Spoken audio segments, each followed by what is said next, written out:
आषाढ मासातील कृष्ण पक्षातील एकादशी कामिका एकादशी व्रत म्हणून ओळखली जाते. कामिका एकादशी व्यक्तीच्या सर्व पापांचा नाश करते असे मानले जाते. कामिका एकादशीच्या दिवशी भगवान विष्णूच्या गदा धारण केलेल्या रूपाची पूजा केली जाते. यावर्षी 21 जुलै रोजी कामिका एकादशी व्रत आहे. कामिका एकादशीचे महत्त्व काय आहे?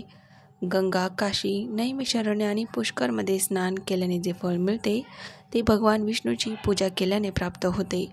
कुरुक्षेत्र आणि काशीमध्ये सूर्य आणि चंद्रग्रहणावर स्नान करून, सागर, जंगलासह पृथ्वी दान करून जे फळ प्राप्त होत नाही ते भगवान विष्णूची पूजा करून प्राप्त होते. जे श्रावणात देवाची पूजा करतात, सर्व देवता, गंधर्व आणि सूर्य इत्यादी त्यांची पूजा करतात. अर्थात ज्या लोकांना पापाची भीती वाटते त्यांनी कामिका एकादशीचे व्रत करावे आणि भगवान विष्णूची पूजा करावी. या एकादशीचे व्रत आणि भगवान विष्णूची उपासना पापाच्या चिखलात अडकलेल्या आणि जगाच्या महासागरात विसर्जित झालेल्या मनुष्यांसाठी अत्यंत आवश्यक आहे. पापांपासून मुक्त होण्याचा यापेक्षा चांगला मार्ग नाही. जे लोक या एकादशीला भक्तिभावाने भगवान विष्णूला तुळशी दल अर्पण करतात ते या जगातील सर्व पापांपासून मुक्त राहतात. तुळशीचे पूजेचे फळ 4 तोळे चांदी आणि 1 वजन सोन्याचे दान करणे इतके आहे. तुळशीच्या रोपाचे सिंचन सर्व मानवी दुःख नष्ट करते. सर्व पापे केवळ दृष्टीने नष्ट होतात आणि व्यक्ती स्पर्शाने शुद्ध होते. चित्रगुप्त सुद्धा दीपदानाचे महत्त्व आणि कामिका एकादशीच्या रात्री जागरणाचे फळ सांगू शकत नाही. जे या एकादशीच्या रात्री देवाच्या मंदिरात दिवा लावतात त्यांचे पूर्वज स्वर्गात अमृत पितात आणि जे तूप किंवा तेलाचा दिवा लावतात ते 100 कोटी दिव्यांनी प्रकाशित झाल्यानंतर सूर्य जगात जातात. ब्रह्माजी म्हणतात की हे नारद, ब्रह्महत्या आणि भ्रूणहत्या इत्यादी पापांचा नाश करणाऱ्या या कामिका एकादशीचे व्रत करावे. जो माणूस श्रवणाने कामिका एकादशीचे व्रत ऐकतो आणि वाचतो तो सर्व पापांपासून मुक्त विष्णू लोकात जातो.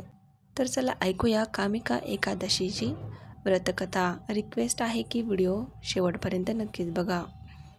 सुरू करूया कामिका एकादशी व्रतकथा. एका गावामध्ये एक वीर क्षत्रिय राहत होता. एके दिवशी काही कारणामुळे त्याचे एका ब्राह्मणासोबत भांडण झाले आणि त्यामध्ये त्या ब्राह्मणाचा मृत्यू झाला. आपल्या हातून मेलेल्या त्या ब्राह्मणाचा अंत्यविधी करण्याची इच्छा त्या क्षत्रियाने व्यक्त केली, परंतु इतर ब्राह्मणांनी त्याला परवानगी दिली नाही. ब्राह्मणांनी त्याला तू ब्रह्महत्येचा दोषी आहेस असे सांगितले. पहिले तू या पापाचे प्रायश्चित्त घे आणि पापातून मुक्त झाल्यानंतर आम्ही तुझ्या घरी भोजन करू. यावर त्या क्षत्रियाने या पापातून मुक्त होण्याचा उपाय विचारला. तेव्हा ब्राह्मणाने सांगितले की आषाढ मासातील कृष्ण पक्षातील एकादशीला भक्तिभावाने श्री विष्णूंचे पूजन आणि व्रत करून ब्राह्मणांना अन्नदान दक्षिणा देऊन आशीर्वाद प्राप्त केल्यानंतर तुला या पापातून मुक्ती मिळेल. ब्राह्मणांनी सांगितल्याप्रमाणे क्षत्रियाने एकादशीचे व्रत केले. त्या दिवशी रात्री भगवान विष्णूने क्षत्रियाला दर्शन देऊन तुला ब्रह्महत्येमधून मुक्ती मिळाली आहे असे सांगितले. अशा प्रकारे कामिका एकादशीचे व्रत केल्यामुळे क्षत्रियाला पापातून मुक्ती मिळाली. तर मित्रांनो, यावर्षी कामिका एकादशी व्रत हे 21 जुलै रोजी आहे. तर अशाच धार्मिक व्हिडिओसाठी प्लीज चॅनलला सबस्क्राईब करा. व्हिडिओ आवडल्यास लाईक आणि शेअर करायला विसरू नका. धन्यवाद.